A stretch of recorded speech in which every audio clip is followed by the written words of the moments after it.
السلام عليكم ورحمة الله وبركاته. الحمد لله نحمده ونستعينه ونستغفره ونؤمن به ونتوكل عليه ونعوذ بالله من شرور أنفسنا ومن سيئات أعمالنا. من يهده الله فلا مضل له ومن يضلله فلا هادي له. ونشهد أن لا إله إلا الله وحده لا شريك له. ونشهد أن سيدنا ونبينا وحبيبنا ومولانا محمدا عبده ورسوله. أما بعد، قال الله تبارك وتعالى في القرآن الكريم: أعوذ بالله من الشيطان الرجيم. بسم الله الرحمن الرحيم. والليل إذا يغشى والنهار إذا تجلى. صدق الله العظيم. ہر طرح کی تعریف اور حمد و ثنا اللہ بزرگ و برتر کے لائق ہے، جس کا کوئی شریک نہیں، جس کا کوئی ساجی اور ہمسر نہیں، جو ہمیشہ سے ہے اور ہمیشہ رہے گا. لاکھوں درود و سلام نازل ہوں ہم سب کے پیارے آقا، پیارے حبیب احمد مجتبی محمد مصطفیٰ صلی اللہ علیہ وسلم پر اور آپ کے تمام صحابہ اور اہل بیت پر. محترم حضرات، سلسلہ چل رہا ہے پیارے حبیب صلی اللہ علیہ وآلہ وسلم کی پاکیزہ سیرت اور آپ کی پاکیزہ زندگی کے واقعات اور پیغامات سننے اور سنانے کا. آئیے آج ہم اس بات پر گفتگو کریں کہ ہم لوگ جس عظیم الشان نبی اور رسول کے نام لیوا ہیں، جن کے امتی ہیں، غلام ہیں،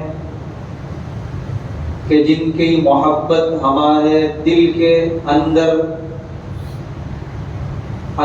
تک اور تہ تک رچی ہوئی ہے، بسی ہوئی ہے، کہ جن کے نام کے ساتھ اور جیتے ہیں اور انشاءاللہ اسی کلمہ توحید پر مرنے کا بھی عزم اور ارادہ ہے. ہم یہ جاننے کی کوشش کریں کہ پیارے نبی صلی اللہ علیہ وسلم کی زندگی کے جو شب و روز تھے، جو دن اور راتیں تھیں، جو صبح اور شام تھیں، وہ آپ کیسے گزارا کرتے تھے. کیونکہ ہم دیکھتے ہیں کہ دنیا کی جتنی بڑی شخصیتیں گزری ہیں،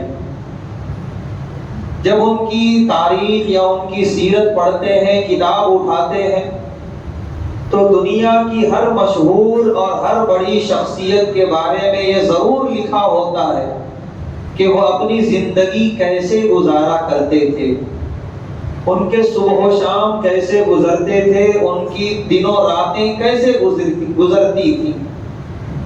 کیونکہ کسی بھی انسان کی زندگی میں کامیابی میں بڑا اہم دخل ہے اس کی رات اور اس کی زندگی کے گزارنے کا، کہ وہ اپنی زندگی کے اوقات کیسے گزارتا تھا، اپنی زندگی کے اوقات کو کن کاموں میں کیا ترتیب پر اور کس نظام کے تحت وہ چلاتا تھا اور خرچ کرتا تھا. کیونکہ ایک آدمی ایک اصول ہے، یہ مسلم اصول ہے جس کو غیر مسلم بھی جانتے ہیں، مانتے ہیں کہ ایک آدمی کتنا بھی پڑھ لیا، لکھ لیا، بہت بڑی سند کا اور سرٹیفکیٹ کا حامل ہو گیا، لیکن اگر اس نے بعد کی زندگی میں اپنی زندگی کے اوقات کا صحیح استعمال نہیں کیا، نہ اس کی سند کام آئے گی، نہ اس کی پڑھائی کام آئے گی، اس کو ناکامی سے کوئی نہیں بچا سکتا، اس کو زوال کی طرف جانے سے کوئی نہیں روک سکتا۔ یہ بڑا مسلم اصول ہے کہ آدمی اپنے دن و رات کے گزارنے کی ایک ترتیب بنائے اور اس ترتیب کے ساتھ بڑے منظم انداز میں اپنی زندگی گزارے، پھر دیکھیے انشاءاللہ آہستہ آہستہ ہی صحیح کامیابی اس کی طرف آئے گی، ترقیات اس کی طرف قدم بڑھائیں گی، اور ایک وقت ایسا آئے گا کہ کامیاب بن کے چمکے گا۔ اور جب دنیا میں کامیاب تو انشاءاللہ اوقات کے صحیح استعمال کرنے کی وجہ سے آخرت میں بھی وہ کامیاب رہے گا اگر مسلمان ہے۔ یہی وجہ ہے کہ اللہ تعالیٰ نے قرآن میں قسمیں کھائی ہیں۔ ہم قرآن کریم کا ترجمہ اور تفسیر اٹھا کر مطالعہ کریں تو ایک بات سمجھ میں آتی ہے کہ اللہ تعالیٰ نے جتنی قسمیں اوقات کی کھائی ہیں کسی اور چیز کی نہیں کھائی۔ وَاللَّيْلِ إِذَا يَغْشَى، اللہ فرما رہے ہیں قسم ہے رات کی جب وہ چھا جائے، وَالنَّهَارِ إِذَا تَجَلَّى، قسم ہے دن کی جب کہ وہ روشن ہو جائے۔ اسی طرح قرآن میں اللہ نے فرمایا وَاللَّيْلِ إِذَا عَسْعَسَ، قسم ہے رات کی جب وہ پھیل جائے، وَالصُّبْحِ إِذَا تَنَفَّسَ، قسم ہے صبح کی جب وہ روشن ہو جائے۔ اسی طرح اللہ نے فرمایا کہ وَالضُّحَى، قسم ہے چاشت کے وقت کی، وَاللَّيْلِ إِذَا سَجَى، قسم ہے رات کی جب کہ اس کا اندھیرا بالکل پھیل جائے، چھا جائے۔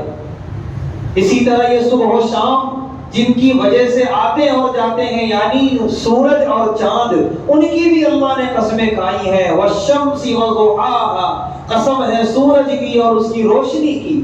وَالْقَمَرِ إِذَا تَلَاهَا، قسم ہے چاند کی جب وہ سورج کے پیچھے آتا ہے۔ یہ چند آیتیں جو پڑھی گئی، ورنہ کتنی ایسی آیتیں ہیں جس میں اللہ تعالیٰ نے اوقات کی قسم کھائی ہے، کبھی صبح کی قسم تو کبھی رات کی قسم، کبھی شام کی قسم تو کبھی دن کی قسم، کبھی چاشت کے وقت کی قسم، کبھی سورج کے طلوع ہونے کے وقت کی قسم تو کبھی سورج کے ڈھلنے کے وقت کی قسم۔ الغرض ان اوقات کی کثرت سے اللہ نے قسمیں کھائی ہیں، اور اللہ جب کسی چیز کی قسم کھاتے ہیں اس کی اہمیت بتانا مقصود ہوتا ہے۔ ان قسموں کے ذریعے اللہ تعالیٰ نے اہمیت بتائی ہے کہ یہ جو اوقات ہیں اے انسانوں، اے مسلمانوں، یہ بڑے قیمتی ہیں، انہیں ضائع مت کرو، انہیں گزارو، اور گزارو بھی تو الرٹپ انداز میں نہیں، بڑے منظم انداز میں، بڑی ترتیب کے ساتھ اپنی زندگی کے صبح و شام گزارو۔ اسی میں ہماری ساری کامیابی چھپی ہوئی ہے، پوشیدہ ہے، پنہاں ہے۔ تو کیا یہ ضروری نہیں ہے کہ زندگی کی سب سے کامیاب ترین شخصیت صلی اللہ علیہ وسلم، ہم ان کی زندگی کے شب و روز دیکھیں؟ کم سے کم ایک مسلمان اور امتی ہونے کے ناطے تو بے حد ضروری ہے۔ ویسے ہمیں معلوم ہونا چاہیے کہ ہمارے نبی کے معمولات ہم سے زیادہ غیر پڑھتے ہیں، ہم سے زیادہ وہ قوم پڑھتی ہے جس کو صبح و شام ہم بددعا دیتے ہیں، لیکن پھر بھی وہ ترقی کر رہی ہے۔ وہ یورپ کی قوم، وہ عیسائی قوم، وہ آج بھی ترقیات کی منازل طے کر رہی ہیں، کیونکہ وہ نبی کی زندگی کو ہم سے زیادہ پڑھتے ہیں۔ ایمان الگ چیز ہے، وہ ایمان نہیں رکھتے، وہ جہنم میں جائیں گے، وہ سب کچھ ہے، لیکن فی الوقت دنیا میں تو ساری کامیابی کی منزلیں وہ طے کر رہے ہیں۔ وجہ کیا ہے؟ ہمارے نبی کی زندگی کا مطالعہ، ہمارے نبی کی زندگی کے معمولات کو وہ اپنی زندگیوں میں لائے ہوئے ہیں۔ تو کیا ایک مسلمان اور ایک امتی ہونے کے ناطے یہ ضروری نہیں ہے کہ اس مہینے میں کم سے کم ہم اپنے نبی صلی اللہ علیہ وسلم کے معمولات پہ ایک سرسری نظر ڈالیں اور پھر اپنا جائزہ لیں کہ ہمارے معمولات کیسے ہیں اور نبی علیہ الصلوۃ والسلام کے معمولات کیسے تھے؟ چنانچہ جو صحابہ پیارے نبی صلی اللہ علیہ وسلم کے زندگی کے شب و روز بیان کرتے ہیں، جس میں حضرت انس بن مالک رضی اللہ تعالی عنہ ہیں، جس میں حضرت عبداللہ ابن عباس رضی اللہ تعالی عنہما ہیں، جس میں حضرت ابو ہریرہ رضی اللہ تعالی عنہ ہیں، جس میں ام المومنین حضرت عائشہ رضی اللہ تعالی عنہا ہیں، دیگر اور بھی صحابہ و صحابیات ہیں۔ چنانچہ جب یہ لوگ ہمارے پیارے نبی کی زندگی کے معمولات بیان کرتے ہیں تو وہ رات سے آغاز کرتے ہیں کہ پیارے نبی صلی اللہ علیہ وسلم کے رات میں کیا معمولات تھے۔ بڑی عجیب بات ہے کہ آغاز دن سے ہونا چاہیے، فجر سے، لیکن صحابہ و صحابیات پہلے رات کے معمولات بیان کر رہے ہیں پھر دن کے، کیونکہ علماء لکھتے ہیں، محدثین لکھتے ہیں، دن کا دار و مدار آدمی کی گزاری ہوئی رات کے اوپر ہوتا ہے۔ جتنی صحیح رات گزارتا ہے بندہ، جتنے صحیح طریقے سے وہ نیند لے کے اٹھتا ہے، کل آنے والا دن اتنا صحیح گزرتا ہے، رحمتوں برکتوں کے اعتبار سے بھی، روحانیت کے اعتبار سے بھی، جسمانی اعتبار سے بھی، صحت اور تندرستی کے اعتبار سے بھی۔ اور گزاری ہوئی رات جتنے غلط گزارتا ہے وہ الگ گزارتا ہے، یوں ہی جاگتے ہوئے اور نہ جانے کون کون سی لہو و لعب میں مشغول ہو کر، تو کل آنے والا دن بھی اس سے زیادہ منحوس گزرتا ہے اس کے لیے، اس سے زیادہ بے برکت گزرتا ہے اس کے لیے، اس کی روحانیت کے لیے بھی، رحمت و برکت کے اعتبار سے بھی، اور اس کی صحت اور تندرستی کے لیے بھی۔ آج پوری دنیا میں ایک مارا ماری ہے آدمی کی صحت کو لے کر، یہ بیماری اور یہ بیماری اور یہ بیماری۔ آدمی جاتا ہے ایک بیماری سوچ کر وہاں اطباء 10 بیماریاں نکال کر رکھ دیتے ہیں، اور ایسی بیماری جس کا نام بھی کبھی بندہ نہیں سنا ہوتا ہے کانوں سے۔ یہ کیا وجہ ہے؟ نبی کے معمولات سے بغاوت۔ کیونکہ ہمارے نبی صلی اللہ علیہ وسلم جو آئے تھے قیامت تک انسانوں کے لیے نمونہ بن کر آئے تھے۔ نمونہ صرف نماز پڑھنے کے لیے نہیں، اس میں بھی نمونہ تھے۔ نمونہ صرف روزہ رکھنے کے لیے نہیں، اس میں بھی نمونہ تھے۔ نمونہ صرف صدقہ و خیرات کے لیے نہیں تھے آپ، بے شک اس میں بھی تھے۔ نمونہ اس میں بھی تھے کہ آپ کی صبح کیسی ہو رہی ہے، آپ دوپہر کیسے گزارتے ہیں، آپ کے رات کے معمولات کیا ہیں۔ سورج طلوع ہوتا ہے تو آپ کس کام میں مصروف، سورج غروب ہوتا ہے تو آپ کے معمولات کیا ہیں۔ یہ سب میں آپ نمونہ ہیں۔ ہم کیوں بھول جاتے ہیں ہمارے پیارے نبی صلی اللہ علیہ وسلم کو اپنی معمولات کی زندگی میں، اپنے شب و روز کی زندگی میں؟ ضروری ہے بلکہ فرض عین ہے ہم سب کے لیے کہ کم سے کم اس مہینے میں نبی علیہ الصلوۃ والسلام کو اپنی معمولات میں بھی اپنا نمونہ بنائیں، اسوہ بنائیں، تاکہ یہ بیماریوں سے، یہ بلاؤں سے، یہ مصیبتوں سے بچیں اور دنیا اور آخرت کی کامیابی ہمارے قدم چومے۔ چنانچہ پیارے نبی صلی اللہ علیہ وسلم کے بارے میں صحابہ اور صحابیات جو بیان کرتے ہیں وہ رات سے آغاز کرتے ہیں کہ پیارے نبی صلی اللہ علیہ وسلم کا رات میں معمول یہ ہوتا تھا، آپ عشاء کی نماز سے پہلے رات کا کھانا تناول فرما لیا کرتے تھے۔ کبھی کبھی ایسا ہوتا کہ عشاء کی نماز کے فوراً بعد کھانا تناول فرماتے تھے، اس سے زیادہ تاخیر نہیں۔ آج بھی کچھ بندے کھاتے ہیں اس وقت پہ کھانا، کون؟ جنہیں ڈاکٹر نے بتا دیا اگر اب نہیں کھاؤ گے تو زندگی کی کوئی گارنٹی نہیں۔ اب جب قبر قریب نظر آ رہی ہے، موت کا فرشتہ آمنے سامنے ٹہلتا نظر آ رہا ہے، اب 7 بجے بیٹھ کے رات کا کھانا کھا رہے ہیں۔ کیا بہتر ہوتا کہ پہلے سے ہی یہ معمول بنا ہوتا، سنت کا ثواب، عبادت، کھانا ایک ایک لقمہ عبادت بن جاتا اور یہ بیماریاں دور دور تک نہ پھٹکتی۔ اور ابھی بھی کچھ ایسے بندے ہیں الحمدللہ جو بغیر کسی بیماریوں کے ان کا یہ معمول ہے، مبارکبادی کے مستحق ہیں وہ، چاہے دنیا والے ان کو کسی بھی نظر سے دیکھیں۔ آج جو نبی کی زندگی میں راتیں گزارتا ہے، کھانا کھاتا ہے، کچھ لوگ یہ سوچتے ہیں پرانی سوچ کا ہے، بے شک پرانی سوچ کا ہے، 1400 سال پہلے کی سوچ کا ہے الحمدللہ۔ اور تمہاری جو یہ نئی سوچ ہے نا، ایسی نئی بیماریوں میں مبتلا کرے گی کہ تم کو رونے میں آنسو نہیں نکلیں گے آنکھوں سے۔ ایسی بیماریوں میں آج بندہ مبتلا ہے، اللہ سب کو ہر بیماری سے بچائے۔ لیکن ضرورت اس بات کی ہے پیارے نبی صلی اللہ علیہ وسلم کے معمولات کو اپنائیں۔ پیارے نبی صلی اللہ علیہ وسلم کا معمول یہ تھا، آپ بس اسی وقت کھانا کھایا کرتے تھے، عشاء کی نماز سے پہلے، اکثر کبھی کبھی ایسا ہوتا عشاء کی نماز کے فوراً بعد۔ اور ہمارا معمول ہم خود دیکھ لیں ہم کب کھاتے ہیں، ایک دم اچانک تو ممکن نہیں ہوگا کہ فوراً عشاء کے نماز کے ساتھ ہی کھانا کھا لیں۔ آہستہ آہستہ ہم 15 منٹ صحیح ہم پیچھے لے کر آئیں اپنے رات کے کھانے کے معمول کو، اور سارے گھر کے اندر یہ معمول بنائیں۔ دیکھیں انشاءاللہ بیماریاں ہمارے گھروں سے دور بھاگیں گی، رحمتیں برکتیں ہمارے گھروں میں اتریں گی۔ اور ہم نے دعوتوں کا جو ماحول بنایا ہے اللہ کی پناہ، 11 بجے رات تک دولہے کا پتہ ہی نہیں ہے شادی خانوں میں۔ حیدرآباد کی تہذیب الحمدللہ ایک بڑی مہذب تہذیب تھی۔ ایک وقت تھا کتابوں میں لکھا ہے کہ جب تک نوشا کو مبارکبادی نہیں دیتے لقمہ کھانا اچھا نہیں سمجھتے تھے، معیوب سمجھا جاتا تھا۔ ابھی نوشا سے نہیں ملے، ابھی ملاقات نہیں بھی، کھانا کھانے بیٹھ گئے، لیکن کیا کیا جائے، نوشا کو پرواہ ہی نہیں ہے اس بات کی کہ کوئی بیچارہ بی پی کا مریض ہے، کوئی شوگر کا مریض ہے، کوئی اور بھی ہے، کسی کو صبح سویرے اٹھنا ہے، صبح سویرے سے مصروف ہو جانا ہے، اس کی کوئی پرواہ نہیں۔ اور صاحب نواب آ رہے ہیں 11 بجے کے بعد، نتیجہ یہ ہوا کہ لوگ مجبور ہیں، نوشا آئے نہ آئے کھانے کا آغاز ہو جاتا ہے۔ کتنی بڑی نحوست کی بات ہے کہ لوگ آئے، دعائیہ جملہ بھی نہیں سن سکا نوشا، لوگ آپ کے کھا کے بھی چلے گئے۔ دعائیں دیتے، برکت کی دعائیں دیتے، مبارکبادی دیتے لوگ، تو کم سے کم 100 میں سے 50 کی دعا قبول ہوتی، تیری شادی میں رحمت اور برکت آتی، اس کے تو اچھے نتیجے آگے کی زندگی میں دیکھتا، لیکن اس کی پرواہ کس کو ہے؟ اسٹیج اچھا سجا ہوا ہے، کیمرے وغیرہ اچھے لگے ہوئے ہیں، باجا ذرا اچھا بجے، پھر اس کے بعد میرا نام ہو، فلاں کی بارات گئی، کوئی دعا دے بد دعا دے، اس سے مجھے کیا لینا دینا؟ دعاؤں سے زیادہ بد دعائیں لیتے ہیں۔ نتیجہ یہ ہے کہ ایسی زندگیاں گزر رہی ہیں، ازدواجی زندگیاں۔ اللہ کی پناہ، کبھی دارالخزاں میں چلے جاؤ، دلہنوں کی ہاتھوں کی مہندیاں نہیں نکلی ہیں اور خلا کے لیے آگے کھڑی ہوئی ہیں، نہیں چل رہی ہے گاڑی، وہ شوہر سے نہیں نبھ رہی ہے، نہیں پڑ رہی ہے، ہمارا قصہ ختم کرو۔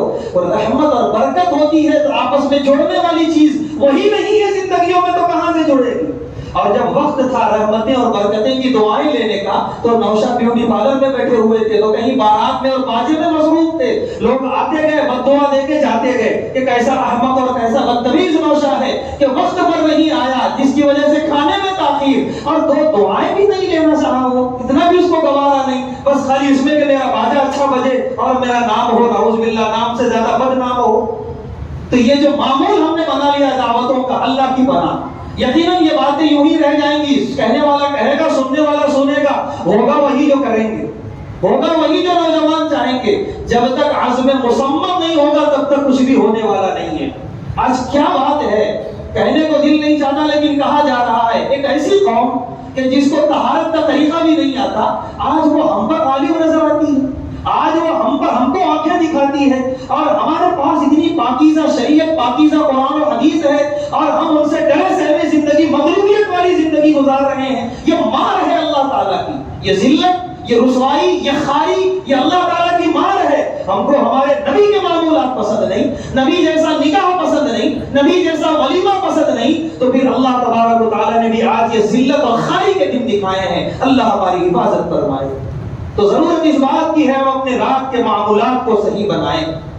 بہت سارے لوگ دعوتوں میں شریک نہیں ہوتے، کہ بہت ساروں کی آواز ہے جو یہاں سے کہی جا رہی ہے، دعوتوں میں نہیں شریک ہوتے، نہیں جاتے۔ ایسا نہیں ہے کہ ان کو دعوت قبول نہیں ہوتی، دل سے قبول ہوتی ہے۔ بہت ساروں کی آواز یہ پہنچائی جا رہی ہے، دعوتیں دل سے قبول ہوتی ہے، وہ دعا بھی دیتے ہیں اللہ رحمتیں برکتیں نازل کرے، خوب محبتیں پیدا کرے، لیکن پھر بھی وہ شادی خانے تک جانا گوارا نہیں کرتے، کیونکہ انہیں معلوم ہے کہ 11 سے پہلے دستر نہیں شروع ہوگا، 12 سے پہلے شادی خانے سے نکل نہیں پائیں گے، 1 سے پہلے سو نہیں پائیں گے۔ جب 1 بجے سوئیں گے تو نماز فجر کا کیا ہوگا، اور نماز فجر کی بعد کی معمولات کا کیا ہوگا؟ ہمیں تو 11 10 بجے 11 12 بجے تک سونا نہیں ہے، ہمارا دن تو صبح طلوع فجر سے پہلے شروع ہو جاتا ہے، اس وجہ سے وہ بیچارے نہیں جاتے۔ تو ان کی طرف سے یہ پیغام ہے، ان کی شرکت کو یہ نہ سمجھے کہ دعوت قبول نہیں ہے، اگر وہ شرکت نہیں کر رہے ہیں تو دعوت دل سے قبول ہے، ایک یہ مجبوری کی وجہ سے وہ شریک نہیں ہو رہے ہیں۔ نماز عشاء کے ساتھ ہی کھانے کا آغاز کریں، 2 بنتا ہے 2 سے آغاز کر دیں، ایک ماحول بنائیں، ایک معمول بنائیں۔ کون نہیں جائے گا دعوتوں میں؟ یقیناً جائے گا، دل سے دعائیں دے کر آئے گا۔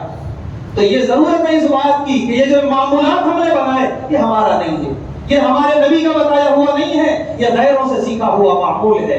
ہمارے نبی صلی اللہ علیہ وسلم اس طریقے سے رات کا آغاز کرتے تھے، اس کے بعد نماز کے بعد کھانا کھانے سے فارغ ہو کر آپ سیدھے بستر مبارک پہ تشریف لے جاتے تھے، آپ سو جاتے تھے۔ حضرت عبداللہ ابن عباس رضی اللہ تعالیٰ عنہما، یہ زوجہ نبی حضرت میمونہ رضی اللہ تعالیٰ عنہ کے بھانجے ہیں، یہ ابھی کم سن تھے، انہوں نے کہا کہ میں ایک روز پیارے نبی صلی اللہ علیہ وسلم کے رات کا معمول دیکھنے کے لیے آپ کے گھر میں سو گیا۔ چنانچہ فرماتے ہیں میں رات میں سویا اور سونے سے زیادہ جاگتا رہا تاکہ دیکھو آپ اٹھتے کب ہیں. حدیث کے الفاظ ہیں نصف اللیل، جب رات کا آدھا حصہ گزر گیا پیارے نبی صلی اللہ علیہ وسلم بیدار ہو گئے. اس وقت اگر ہم رات کا آدھا حصہ اگر حساب لگائیں تو رات کے 12 بجے، 6 بجے کے آس پاس مغرب ہے اور 6 بجے سے کچھ پہلے فجر ہوتی ہے. اس حساب سے رات کا جو نصف حصہ ہے وہ 12 بجے ہوتا ہے. 12 بجے پیارے نبی صلی اللہ علیہ وسلم کی ایک نیند مکمل. آپ اٹھے ہیں، آپ نے وضو کیا ہے اور عبادت میں مصروف ہو گئے. کون گواہی دے رہے ہیں؟ حضرت عبداللہ ابن عباس رضی اللہ تعالیٰ عنہما. امت کا حال یہ ہے 12 بجے اب ارادہ ہوتا ہے چلو اب سویا جائے. ابھی ارادہ، ابھی بستر میں نہیں گئے، جاتے جاتے 1 یا 2 بجتے ہیں. امت کا یہ حال ہے. اور پیارے نبی صلی اللہ علیہ وسلم کا عالم یہ ہے کہ 12 بجے آپ کی ایک نیند مکمل ہے. چلو اتنا بھی نہیں تو پیارے نبی صلی اللہ علیہ وسلم کا ایک معمول تھا، تھوڑا اور سوتے تھے. رات کے آخری پہر میں اٹھتے تھے 3 بجے. ایک بندہ اگر 9 بجے سو گیا، نہیں سویا چلو 9 بجے بہت جلدی اسے لگ رہا ہے، 10 بجے سو جائے. 10 بجے سوئے ہوئے بندے کے لیے 3 بجے اٹھنا کوئی مشکل نہیں ہے، آرام سے اس کی نیند مکمل ہوگی. ہم تجربہ کر کے دیکھ لیں 2-3 دن، ہمیں خوب سمجھ میں آ جائے گا. 3 بجے اٹھ کر تہجد میں مصروف ہونا کوئی مشکل کام نہیں ہے. پیارے نبی صلی اللہ علیہ وسلم ہر روز سفر میں ہو یا حضر میں 3 بجے آپ بیدار رہتے تھے. ویسے تو 12 بجے بھی آپ کے اٹھنے کا معمول، لیکن وہ ہمارے لیے ممکن نہیں ہے. تو یہ والا معمول ضرور اپنا لیں کہ 3 بجے یا 3 بجے کے آس پاس ہم اٹھ جائیں، بیدار ہو جائیں. یہ پیارے نبی صلی اللہ علیہ وسلم کا معمول تھا نماز تہجد کے لیے. ہمارا عالم یہ ہے، اللہ معاف کرے مجھے رہزنوں سے گلا نہیں، تیری رہبری کا سوال ہے. 1 بجے تک ہوٹلیں کھلے رکھنے کی اجازت لے لی گئی، کچھ بچا ہی نہیں ہے تباہی اور بربادی کے لیے. پہلے 12 بجے ہوٹل 11 بجے بند ہوتے تھے، چلو بندہ 12 بجے ہی صحیح بستر پہ جائے گا. 1 بجے تک ہوٹل کھلے ہیں، ہوٹل بازیاں 1 بجے تک ہوگی تو بستر میں کب جائے گا؟ نبی سے بغاوت، نبی کے معمول سے بغاوت جب بھی ہوئی، خالی آخرت کی بربادی نہیں، دنیا کی بھی بربادی. اسی لیے اطباء اور حکماء لکھ رہے ہیں اور یہ بات مسلم ہے اور آنکھوں سے دیکھی جا رہی ہے، رات کا اکثر حصہ جاگ کر گزارنے والے سر سے لے کر پیر تک ان کا ہر عضو متاثر رہتا ہے. ہر عضو، کسی عضو میں زیادہ شدید مرض ہوتا ہے ورنہ ان کا پورا جسم متاثر رہتا ہے. سر کے بال سے لے کے پیر تک پورا عزم، پورا جسمانی نظام ان کا متاثر. ہو سکتا ہے کہ وہ نوجوان ہے، ابھی تندرست ہے، ابھی اس کا احساس نہیں، ذرا سا عمر ڈھلے گی پھر پتا چلے گا کہ کیا میں نے کیا تھا نوجوانی میں جس کی سزا یہ بھگتنی پڑ رہی، مگر اب پچھتاوے کے سوا کچھ نہیں رہے گا. رات کا اکثر حصہ جاگنے والے، جاگ کر گزارنے والے شدید امراض میں مبتلا رہتے ہیں. ان کے جوڑوں کا بھی مرض ہوتا ہے، ان کے قلب کا بھی مرض ہوتا ہے، خون کی روانی کا بھی مرض ہوتا ہے. اور ایک مرض تو ہوتا ہی ہے، یقیناً اللہ بچائے، ذہنی ڈپریشن. کیونکہ اطباء اور حکماء کہتے ہیں رات اللہ نے بنائی ہے سکون کے لیے. خود اللہ نے قرآن میں فرمایا بِلَيْلٍ تَسْكُنُونَ فِيهِ، کہ یہ رات جس میں تم سکون حاصل کرتے ہو اس کے لیے ہم نے بنایا. رات ہے سکون کے لیے. ٹھیک ہے، ہاتھ اور پیر کو سکون مل گیا، بستر پہ چلے گئے، دماغ میں سکون نہیں ہے، موبائل میں لگے ہوئے ہیں. دماغ کو بھی سکون دینا چاہیے تھا، نہیں دیتے ہیں. 2-3 بجے تک یہ دماغ کام کر رہا ہے، جبکہ رات اللہ نے بنائی ہے اس کے سکون کے لیے بھی. نتیجہ یہ ہوتا ہے کہ وہ دماغ کا نظام خلل انداز ہو جاتا ہے اور طرح طرح کی ذہنی بیماری، اور جس میں سب سے بڑی بیماری ڈپریشن. اکثر رات کو اکثر حصہ جاگ کر گزارنے والے بہت جلدی ڈپریشن کے مریض ہو جاتے ہیں. خدا کے لیے اپنے جسم پہ رحم کریں، اپنے آپ پہ رحم کریں. نبی علیہ الصلوۃ والسلام کے معمولات کو اپنی زندگی کا معمول بنائیں. بند کریں یہ موبائل، بند کریں یہ سارے دوستانے، یہ سب جو ہے آوارہ گردیاں، اور رات کا اندھیرا ہوتے ہی گھر کی طرف رخ کریں اور پوری نیند، میٹھی نیند سوئیں اور آرام سے. نہ تہجد صحیح، تہجد فرض نہیں ہے، کم سے کم فرض فجر کے لیے حاضر ہوں. یہ چند دن یہ معمولات کر کے دیکھیں کتنی جو ہے جسم کے اندر چاق و چوبندی نظر آئے گی. حشاش بشاش جسم، سوچنے کی صلاحیت بھی بہت اچھی، کاروبار اور تجارت میں بھی دل لگ رہا ہے، وقت پر بہت اچھی طریقے سے بھوک بھی لگ رہی ہے، ہاضمہ بھی اچھا کام کر رہا ہے. یہ سارے کام اچھے ہوں گے، پورا جسمانی نظام صحیح رہے گا. شرط یہ ہے کہ میرے پیارے نبی صلی اللہ علیہ وسلم جیسا معمول بنا لیں. پیارے نبی صلی اللہ علیہ وسلم نماز تہجد سے جب فارغ ہوتے تھوڑا وقت ہوتا تھا فجر کی نماز کے لیے. اس کو بھی خاص طور سے نوٹ کیا ہے نفسیاتی جو ماہرین ہیں ان لوگوں نے. ہم لوگ تو کبھی پڑھتے نہیں ہیں, پڑھے تو یوں گزر جاتے ہیں, لیکن ان لوگوں نے نوٹ لیا اور وہاں رک کر بتایا, سمجھایا کہ بڑی اچھی چیز ہے یہ. پیارے نبی صلی اللہ علیہ وسلم نماز تہجد سے فارغ ہونے کے بعد نماز فجر سے پہلے ہلکی نیند لیتے تھے, جس کو ام المومنین حضرت عائشہ رضی اللہ تعالیٰ عنہ فرماتی ہیں کہ آپ لیٹتے تھے مصلی پہ ہاتھ یوں کھڑا کر کے, اس پہ اپنا سر مبارک رکھ کر لیٹتے تھے تاکہ گہری نیند نہ لگے. اگر ہاتھ ہٹا دیں گے تو گہری نیند لگ جائے گی. بس یوں ہلکی نیند لیتے تھے. جیسے ہی حضرت بلال رضی اللہ تعالیٰ عنہ کی اذان کی آواز آئی فوراً اٹھے مسجد کی طرف رواں دواں. نفسیات کے ماہرین کہتے ہیں کہ یہ جو نماز فجر کے بعد نیند لگ جاتی ہے, یہ جو عمل ہے نماز فجر سے پہلے ہلکی نیند والا, یہ عمل اتنا مؤثر ہے کہ فجر کی نماز کے بعد والی نیند ہی ختم ہو جاتی ہے اس کے بعد. یہ تجربے کی روشنی میں کرنے کی ضرورت ہے. یہ خالی بولنے اور سننے سے سمجھ میں نہیں آئے گا. جو علماء نے تجربے کیے ہیں, جو دانشوران نے تجربے کیے ہیں, انہوں نے پورے وثوق اور مضبوطی کے ساتھ لکھا. ایسا کر کے دیکھیں کہ رات میں جلدی سوئیں, 3 بجے اٹھ کے تھوڑا سا نماز تہجد پڑھ لیں, اسی وقت ورزش کر لیں, کچھ کھجور کھا کے پانی وغیرہ پی لیں, پھر ایک ہلکی نیند لے لیں نماز اذان فجر سے پہلے. پھر اس کے بعد فجر کی نماز کے بعد نیند دور دور تک نہیں رہے گی اور آدمی کے اندر ایک جذبہ رہے گا, میں کچھ کروں, میں کچھ عمل کروں, میں کچھ کام کروں, میں مصروف ہو جاؤں. چنانچہ پیارے نبی صلی اللہ علیہ وسلم اور صحابہ کرام نماز فجر کے بعد مصروف ہو جایا کرتے تھے. کوئی نیند کا جھونکا نہیں رہتا تھا. نماز ظہر تک مصروف. یاد رکھیں اللہ نے دن بنایا ہے معیشت اور کاروبار کے لیے, اور کاروبار کا اصل وقت فجر سے ظہر تک کا ہے. خوب اچھی طرح یاد رکھیں. آج پورا یورپ جس کو ہم بددعائیں دیتے نہیں تھکتے, لیکن ہم سے آگے جا رہا ہے دنیا میں. آخرت کی گارنٹی نہیں ہے دنیا میں. وجہ کیا ہے؟ فجر کے اندھیرے میں پورا یورپ بیدار رہتا ہے. کیا ضعیف, کیا جوان, کیا بچے, کیا عورتیں, سب بیدار رہتی ہیں رہتے ہیں, اور سب کے سب معمولات اور مصروفیات میں مصروف ہو جاتے ہیں, اور ظہر تک. یہی وجہ ہے کہ اللہ نے فجر سے ظہر تک کے درمیان کوئی نماز نہیں رکھی. یہ پورا وقت کاروبار اور معیشت کے لیے ہے. ہمارا کاروبار ہی شروع ہو رہا ہے ظہر کے بعد.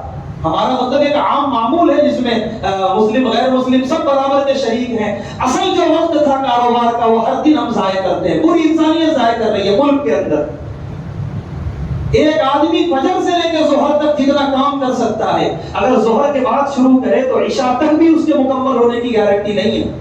یہ تجربے کی روشنی میں لکھنے والوں نے لکھا ہے. اگر بندہ فجر سے ظہر تک وہ کام میں مصروف ہو جائے تو یہ دیکھیے یہ مصروفیات ہیں ہمارے پیارے نبی صلی اللہ علیہ وسلم کی. نماز ظہر کے بعد پیارے نبی صلی اللہ علیہ وسلم کھانا تناول فرما کے ہلکا سا قیلولہ فرماتے تھے. قیلولہ کہتے ہیں دوپہر میں آرام کرنے کو. گھنٹہ, 1 گھنٹہ, 1.5 گھنٹہ, آدھا گھنٹہ یا 2 گھنٹہ, جتنا بھی ممکن ہو اس کی مصروفیات میں سے اتنا اگر بندہ سو جائے, پھر ایک نئی توانائی لے کر اٹھتا ہے, پھر ایک نئی توانائی کے ساتھ اپنے کام کاج کا آغاز کرتا ہے. اب مغرب تک یا عشاء تک وہ اتنا کام کرے گا جتنا بندہ دوسرے دن کام کر سکتا ہے. 2 دن کا کام 1 دن میں آرام سے بندہ کرے گا اگر میرے پیارے نبی صلی اللہ علیہ وسلم جیسے معمولات کو اپنائے. نماز مغرب کے بعد پیارے نبی صلی اللہ علیہ وسلم کا کوئی معمول نہیں تھا, کوئی مصروفیت نہیں ہوتی تھی. ہاں صحابہ کے درمیان ہوتے, کچھ نصیحتیں ہوتی, کچھ باتیں ہوتی, اس کے بعد پھر وہی عشاء کی نماز ادا فرمائی, کھانا تناول فرمایا, پھر آپ بستر مبارک پہ تشریف لے گئے.